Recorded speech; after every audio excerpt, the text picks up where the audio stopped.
Assalamualaikum warahmatullahi wabarakatuh. Perkenalkan, nama saya Risegi Nur Aini dari Prodi Pendidikan Ekonomi Semester 4 Universitas Pancasakti Bekasi Kampus D.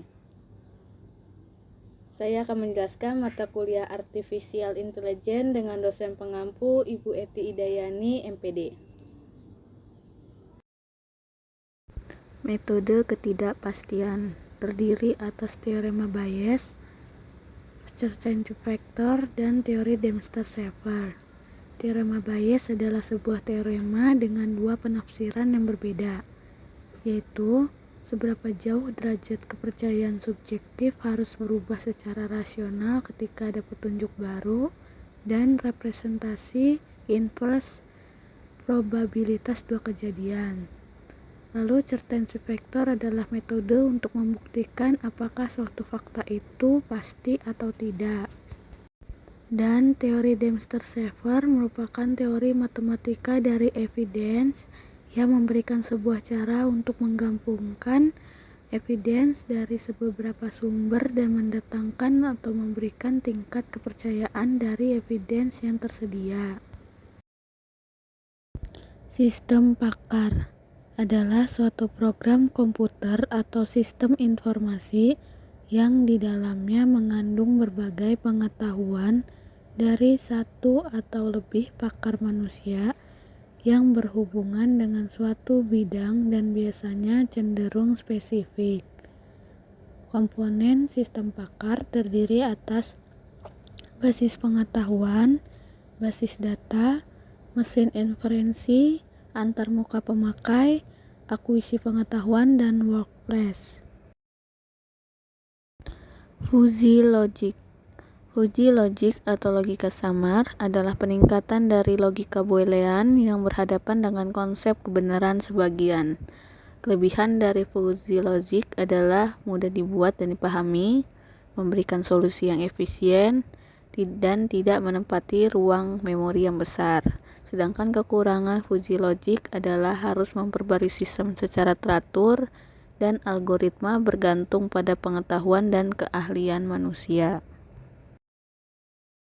Fuzzy inference system merupakan hasil dari sistem fuzzy. FIS telah berhasil diaplikasikan dalam berbagai bidang seperti kontrol otomatis, klasifikasi data, dan analisis keputusan dari sistem pakar. FIS dibangun dengan 3 metode, yaitu metode Tsukamoto, Madani, dan Sugeno. Metode Tsukamoto. Langkah-langkah penyelesaiannya: yang pertama, variabel fuzzy, input dan outputnya. Yang kedua, himpunan fuzzy. Yang ketiga, fungsi keanggotaan. Keempat, fungsi aplikasi. Kelima, aplikasi operator fuzzy. Dan yang keenam, penegasan atau defuzzification.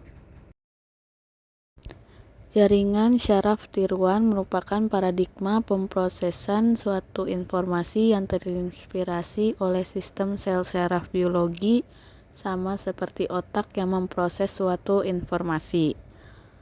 Arsitektur jaringan sistem syaraf: yang pertama, jaringan dengan lapisan tunggal. Yang kedua, jaringan dengan banyak lapisan. Dan yang ketiga, jaringan dengan lapisan kompetitif. Sedangkan komponen-komponennya: yang pertama, neuron atau sel syaraf, yang kedua, bobot, dan yang ketiga, neuron layers.